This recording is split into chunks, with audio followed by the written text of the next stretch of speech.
আলাইকুম, বেঙ্গল কিচেনে সবাইকে স্বাগত। বন্ধুরা কেমন আছেন? ভালো আছে তো? আশা করি ভালো আছেন। আলহামদুলিল্লাহ আমিও ভালো আছি।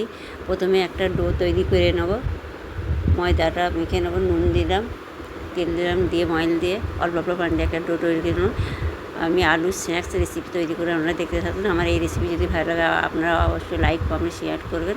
কমেন্টে জানাবে আমার আলু স্ন্যাক্সের রেসিপি কেমন হয়েছে।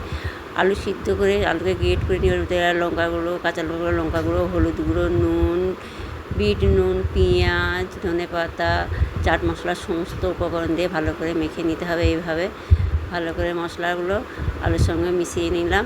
মেশানো হয়ে গেছে। এবার ডোটা 5 মিনিট রেস্টে রেখেছিলাম। ডোটা একটু মতে নেবো, নিয়ে বেলে নিতে হবে ভালো করে। যে সকল বন্ধুরা আমার ইউটিউব চ্যানেলে নতুন তারা সাবস্ক্রাইব অবশ্যই করবেন। ভালো লাগলে লাইক শেয়ার কমেন্ট করতে ভুলবেন না। ফেসবুক থেকে যারা দেখতে পেজটা ফলো করে আমার পাশে থাকবে। একটা ডো তৈরি করে নিতে হবে। এইভাবে বেলে বড় একটা রুটির মতন ডো তৈরি করে নেব।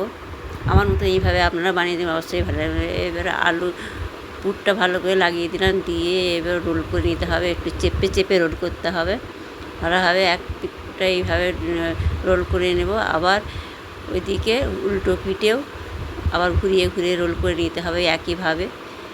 একইভাবে রোল করে নেব। দেখুন বন্ধুরা, এই যে রোল করে নিয়েছি, ভালো করে সমান করে নিলাম। নিয়ে এবার সাইডটা একটু কেটে দিলাম শেপটা ভালো আসার জন্য। এবার এক এক করে সমস্ত পিস পিস করে কেটে নিতে হবে। কাটা হয়ে গেছে। এবার শেপ দিয়ে নেব। দেখুন হার্ট শেপ দিয়ে নেব আমি। এইভাবে এতে হাত দিয়ে পেস্ট করে দেবো, দিলেই হয়ে যাবে। এক এক করে সমস্ত এইভাবে পেস্ট করে শেপ দিয়ে নিতে হবে। দেখুন বন্ধুরা, এই যে কতটা সুন্দর হচ্ছে শেপগুলো। দেখুন হার্ট শেপ হয়ে গেল। এক এক করে সমস্ত পটেটো স্ন্যাক্স সব তৈরি হয়ে গেল। এই যে দেখুন বন্ধুরা, এই যে এবার ভেজে নেব। কড়াই তেল গরম করতে বসে দিয়েছিলাম। এবার তেল গরম হয়ে গেছে। এক এক করে দিয়ে সব উল্টে পাল্টে ব্রাউন কালার করে ভেজে নিতে হবে। উল্টে পাল্টে ভালো করে ভাজতে হবে। এইভাবে এক পিঠ হয়ে গেছে, আর এক পিঠ উল্টে দিলাম, দিয়ে ভালো করে ভেজে নিতে হবে। ভাজা হয়ে গেছে, আবার উঠিয়ে নেব। এক এক করে সমস্ত স্ন্যাক্সগুলো উঠিয়ে নিতে হবে।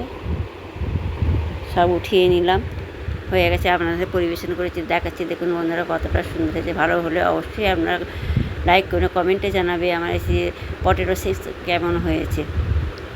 এবার দেখুন আপনারা একটা ভেঙে দেখাচ্ছি কতটা সুন্দর হয়েছে। খেতে অসাধারণ হয়েছে। দেখুন এরকমভাবে বানিয়ে টমেটো সস দিয়ে খাবেন, অবশ্যই ভালো লাগবে। বাচ্চাদের, বড়োদেরও ভালো লাগবে। বাচ্চাদের এইভাবে বানিয়ে দেবেন, বাচ্চাদেরও ভালো লাগবে টমেটো সস দিয়ে খেতে।